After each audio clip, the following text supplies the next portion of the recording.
ইফতারিতে একটা পারফেক্ট বেগুনি বানাতে পারছেন না, তাদের জন্য আজকের রেসিপিটা। পারফেক্ট বেগুনি ছাড়া ইফতারির প্লেটটা যেন পরিপূর্ণ হয় না। তাই আজকে আমি সব থেকে পারফেক্টভাবে বেকিং পাউডার, বেকিং সোডা ছাড়া ফুলকো ফুলকো মুচমুচে বেগুনের রেসিপি নিয়ে এসেছি। কিছু কিছু টিপস শেয়ার করব, যেগুলো ফলো করলে আপনাদের বেগুনি 2 ঘন্টা আগে ভেজে রাখবেন, তাও বেগুনিটা একদম মুচমুচে কুরকুরে থাকবে। বাই দ্য ওয়ে, আমি লোরা থাকছি লোরা সহজ রেসিপি থেকে আজকে দেখাবো পারফেক্ট বেগুনি, যে বেগুনটা বানিয়ে রাখলে 2-3 ঘন্টা এমনিতে মচমচে থাকবে। বেগুনি তৈরির জন্য সর্বপ্রথমে আমরা একটা ফ্রেশ বেগুন নিয়ে নিব। বেগুনটাকে মাঝখান দিয়ে কেটে নিচ্ছি। বেগুনের স্লাইসটা আপনারা আপনাদের পছন্দ অনুযায়ী করবেন। আপনারা কীরকম বেগুনি পছন্দ করেন সেটা আপনাদের পছন্দ মতো করবেন। আমি বেগুনের 2 সাইড থেকে কেটে মাঝখানের অংশটাকে নিয়ে সুন্দর করে স্লাইস করে নিচ্ছি। আর বেগুনের স্লাইসটা খুব বেশি মোটা হবে না, খুব বেশি পাতলা হবে না। খুব বেশি মোটা হলেও খেতে ভালো লাগে না, আবার খুব বেশি পাতলা হলেও খেতে ভালো লাগে না। পুরুত্বটা আপনাদের পছন্দ অনুযায়ী করবেন। তবে পুরুত্বটা যদি আপনি ঠিকঠাকভাবে করেন তাহলে কিন্তু বেগুনিটা ভাজতে অনেক সুবিধা হয়, আর বেগুনিটা খেতেও বেশ মজা হয়। পিস পিস করা বেগুনটাকে আমি ধুয়ে নিচ্ছি। ধুয়ে আমি ভালো করে পানিটাকে ঝরিয়ে নিব। পানি ঝরিয়ে নিয়ে আমি ঝরানো যে বেগুনের স্লাইসটা, তার ভিতরে আমি সামান্য পরিমাণ লবণ দিয়ে দিচ্ছি।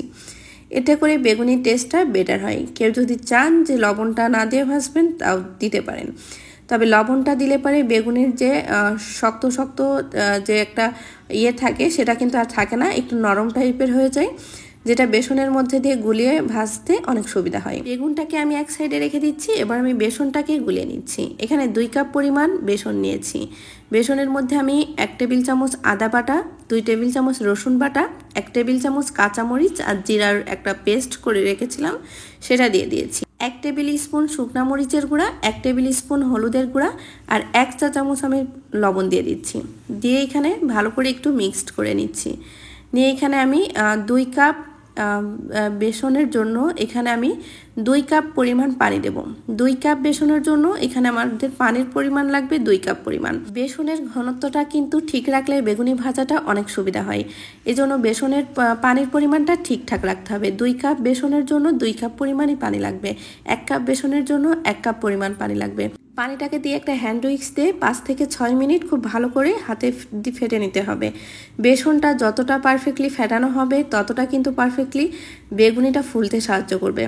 এক্ষেত্রে যদি আপনাদের হাতে সময় না থাকে, আপনারা চাইলে কিন্তু বেগুনির যে বেসনটা, সেটা কিন্তু একটু চাইলে ব্লেন্ড করে নিতে পারেন। সেক্ষেত্রে কিন্তু বেগুনিটা অনেক বেশি ফুলকো ফুলকো হবে। আজকে আমি হাতেই তৈরি করলাম। আর অবশ্যই যদি হাতে সময় থাকে তাহলে কিন্তু বেসনটা চেষ্টা করবেন যে 2-3 ঘন্টা আগে একটু ফেটিয়ে রাখার জন্য।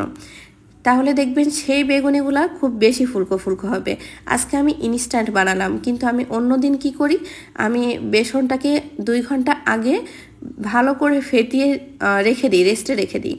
সেটাতে যখন বেগুনি তৈরি করি, বেগুনিটা এত ফুলকো ফুলকো হবে যে কেউ বুঝতেই পারবে না যে এখানে কোনো বেকিং পাউডার, বেকিং সোডা দেওয়া নেই। আর যেহেতু বেগুনিটা আমরা রমজান মাসের প্রত্যেকটা দিনই রাখার চেষ্টা করি ইফতারি প্লেটে, এজন্য চেষ্টা করবেন এখানে কোনো রকম বেকিং পাউডার, বেকিং সোডাটা না দেওয়ার জন্য। কারণ সারাদিন রোজা রেখে যেগুলো আমাদের জন্য স্বাস্থ্যের জন্য অনেক ক্ষতিকর, সেগুলো চেষ্টা করবেন না দেওয়ার জন্য। আর বেগুনি মুচমুচে রাখার টিপস কি জানেন? দেখবেন যে আমি বেসন গুলিয়ে গরম তেল বেসনের মধ্যে 3 টেবিল চামচ পরিমাণ দিয়ে দিয়েছি। খুব গরম তেল বেসনের মধ্যে দিতে হবে। এতে করে বেগুনের মধ্যে তেলটাও খুব কম টানবে, আর বেগুনটা বেশ অনেক সময় ধরে মুচমুচে থাকতে সাহায্য করবে। আর বেগুনি ভাজার ক্ষেত্রে চুলার আঁচটা কিন্তু হাই হিটে দিয়ে কখনোই ভাজতে যাবেন না। চুলার আঁচটা মিডিয়ামে রেখে বেগুনিটা ভাজবেন, তাহলে দেখবেন খুব বেশি মুচমুচে হবে, আর সেই মুচমুচেটা অনেক সময় স্থায়ী থাকবে। আর যদি আপনি খুব হাই হিটে ভাজেন, খুব অল্পতেই ভাজা হয়ে যাবে, কিন্তু ভেতরটা মুচমুচে হবে না। তাই কিন্তু চুলার তাপমাত্রাটাও বেগুনি মুচমুচে করার একটা বিষয়, তাই এই দিকটা খেয়াল রাখবেন। আমি বেগুনিগুলা কিন্তু মাশাআল্লাহ মোটামুটি আমার ফুলকো ফুলকো হয়েছে, কিন্তু আমি অন্যদিন যে বেগুনিগুলা তৈরি করি সেইগুলো আমি অনেক সময় আগে ব্যাটারটা রেডি করে রাখি। যার জন্য আমার বেগুনিগুলো কিন্তু আরও বেশি ফুলকো ফুলকো হয়। নেক্সট দিন আমি শেয়ার করব বেগুনির যে বেসনটা সেটা কিভাবে 2-3 ঘন্টা আগে রেডি করে রাখতে হয়। আরেকটা রেসিপি ইনশাল্লাহ আপনাদের সামনে খুব দ্রুত নিয়ে আসবো। আর বেগুনিটা কিন্তু অনেক মুচমুচে আর অনেক পারফেক্ট ছিল। আর বেগুনের বেসনটা কিন্তু রেডি করতে হবে অবশ্যই মাস্ট বি বুটের ডাল দিয়ে। বুটের ডালের যে কোনো কিছু কিন্তু অনেক সময় ধরে মুচমুচে থাকে আর খেতেও বেশ ভালো লাগে। আর এই বেসনটা আমি বাসায় তৈরি করে নিয়েছিলাম। আশা করছি বেগুনিটা দেখেই বুঝতে পারছেন কতটা ফুলকো ফুলকো আর কতটা পারফেক্ট হয়েছে। বেকিং পাউডার, বেকিং সোডা ছাড়াও যে বেগুনি ফুলকো করা যায় তার কিন্তু সকল টিপস চেষ্টা করেছি আপনাদের সাথে শেয়ার করার জন্য। আর আমি সব থেকে পারফেক্ট রেসিপি আপনাদের সাথে শেয়ার করার চেষ্টা করি। যেটা আমার কাছে পারফেক্ট মনে হয়েছে সেটাই চেষ্টা করি আপনাদের সাথে সব সময় শেয়ার করার জন্য। আর বেগুনির ভিতরটা কিন্তু একটু আঠালো নেই। দেখুন বেগুনির ভিতরটা কতটা ফুলকো ফুলকো।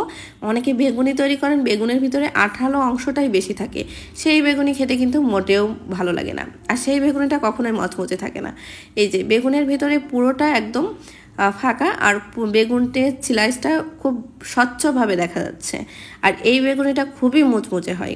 চাইলে কিন্তু আমার রেসিপিতে একবার হলেও ট্রাই করবেন। আশা করছি আজকের রেসিপিটা ভালো লাগবে। রেসিপিটা ভালো লাগলে পেজের সাথে থাকবেন, আমার ইউটিউব চ্যানেল ইলোরা সহজ রেসিপির সাথে থাকবেন। ধন্যবাদ সবাইকে।